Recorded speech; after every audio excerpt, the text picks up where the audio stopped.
वैसे ले जाए। वापस लाते हुए नॉर्मल पोजीशन पे आ जाए। एक और बार दोहराइए। सांस को छोड़ते हुए सिर को हुए वापस सामान्य स्थिति में आ जाए। सांस छोड़ते हुए दोनों बाजुओं को सर के ऊपर से वापस ले आए। एक बारी और दोहराइए। सांस को छोड़ते हुए अपनी बाजुओं को ऊपर की ओर उठाते हुए सांस को वापस लाते हुए अपनी दोनों बाजुओं को वापस ले आए। Shoulder rotation. और दोनों बाजुओं की उंगलियों को कंधे पर रखें और कोहनियों को आगे की ओर ले आए। अब कोहनियों को और कंधों को गोल घुमाएं। 2 बारी ये क्रिया करें। अब कोहनियों को और कंधों को उल्टी दिशा में घुमाएं, एंटी क्लॉकवाइज डायरेक्शन में। हाथों को वापस लाते हुए सामान्य स्थिति में आ जाए। Trunk move. अब अपने बाएं हाथ को अपने दाएं कंधे की ओर ले जाए और अपनी नजर को दाएं हाथ की ओर रखे। वापस सामान्य स्थिति में आ जाए। एक बारी और दोहराए। अपने दाएं हाथ को बाएं कंधे पे रखते हुए अपनी नजर को बाएं हाथ की उंगली की ओर रखें। सांस को छोड़ते हुए वापस सामान्य स्थिति में आ जाए। अपने बाएं हाथ को अपने दाएं कंधे के ओर रखते हुए अपनी नजर ले लें। इसको सेमी स्टैटिक पोजीशन भी कहा जाता है। सांस लेते हुए वापस नॉर्मल पोजीशन पे आ जाए। एक बारी और दोहराए। अपने दोनों अब सांस छोड़ते हुए घुटनों को मोड़े और अपने आप को आधे बैठने वाली पोजीशन में ले आए। नॉर्मल ब्रीदिंग करते रहे और दूसरे में जोड़े। अपनी कलाइयों को बाहर की ओर मोड़े और अपनी बाजुओं को सिर के ऊपर की ओर ले जाए। अपनी एड़ी को उठाते हुए अपने पंजों पर अपने आप को बैलेंस करने की कोशिश करें।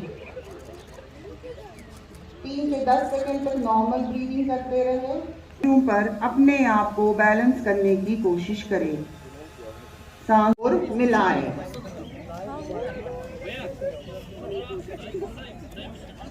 सांस को छोड़ते हुए वापस सामान्य स्थिति में आ जाए। बिल्कुल इसी तरह अपने बाएं पैर को अपनी दाएं पोजीशन पे आ जाए।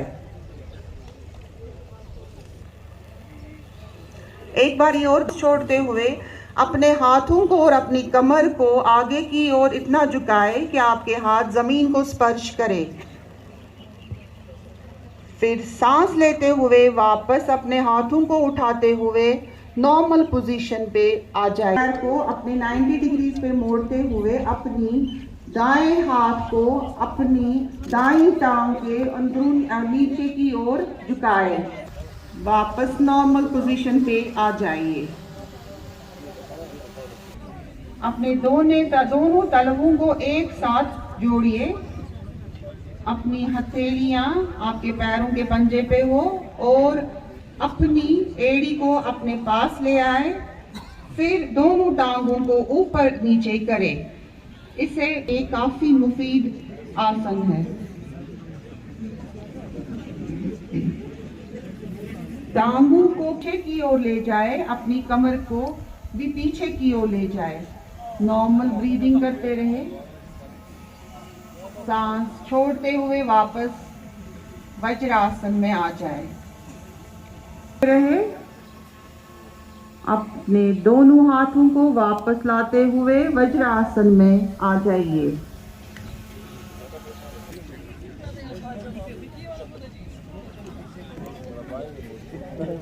अब अपने दोनों पैरों को फैलाइए और शरीर को आराम दीजिए।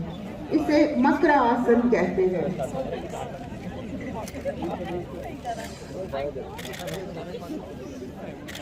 सालभ आसन, भुजंग आसन।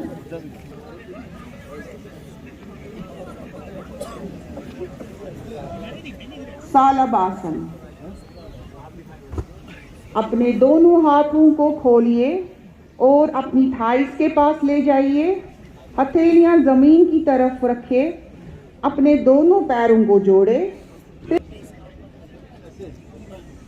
सांस को छोड़ते हुए वापस मकर आसन में मुंह के पास मोड़े और अपने पैरों को कमर के पास ले आए। अपने हाथों से अपने पैरों की एड़ियों को पकड़े और अपनी कमर को धीरे धीरे जमीन। आप सभी को 8वें अंतर्राष्ट्रीय योग दिवस की मैं हृदय से शुभकामनाएं देता हूं। मैं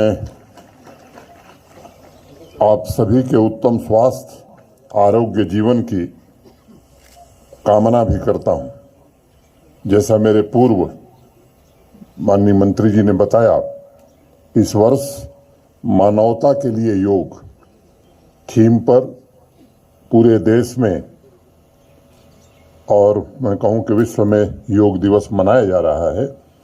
और हम सबके सम्माननीय प्रधानमंत्री श्रीमान नरेंद्र मोदी जी के नेतृत्व में 75 आइकॉनिक स्थानों पर योग का आयोजन हो रहा है। वैसे तो पंचायतों से लेकर के मुझे लगता है कि हर विद्यालय में अनेक स्थानों पर योग हो रहा है, लेकिन आज़ादी के अमृत काल में, आज़ादी के 75 वर्ष पूरे होने पर 75 आइकॉनिक स्थानों को भारत सरकार ने चिन्हित किया। और हमारे लिए खुशी की बात यह है कि उसमें 25% हिस्सा हमारा है। माने 3 आइकॉनिक स्थान जम्मू कश्मीर के हैं। आज हम सब यहाँ इकट्ठे हैं डल के किनारे। ये पहला स्थान है, दूसरा मार्तंड मंदिर है और तीसरा जम्मू में सुचेतगढ़ है। देश की सांस्कृतिक और सामाजिक विरासत डल झील भी आज इस ऐतिहासिक क्षण की साक्षी बन रही है। भारतवर्ष की प्रचुर सांस्कृतिक पूंजी में योग का अत्यंत महत्वपूर्ण स्थान रहा है। मित्रों, योग सिर्फ किसी एक व्यक्ति तक सीमित नहीं है। वसुधैव कुटुंबकम की भावना के साथ भारत की यह सांस्कृतिक पूंजी संपूर्ण विश्व एवं मानवता का कल्याण कर रही है। योग का अर्थ है एकता, एकजुटता, यानी मन को शरीर से जोड़ना, इंसान को स्वास्थ्य से जोड़ना। योग के माध्यम से पूरे ब्रह्मांड को शांति, सद्भाव एवं परस्पर प्रेम का संदेश दिया जा रहा है और लोगों के निरोग जीवन का मार्ग प्रशस्त हो रहा है। स्वस्थ जीवन के लिए योग ने 2 महत्वपूर्ण सूत्र दिए हैं, अब यानी वर्तमान एवं अनुशासन, नाउ एंड डिसिप्लिन।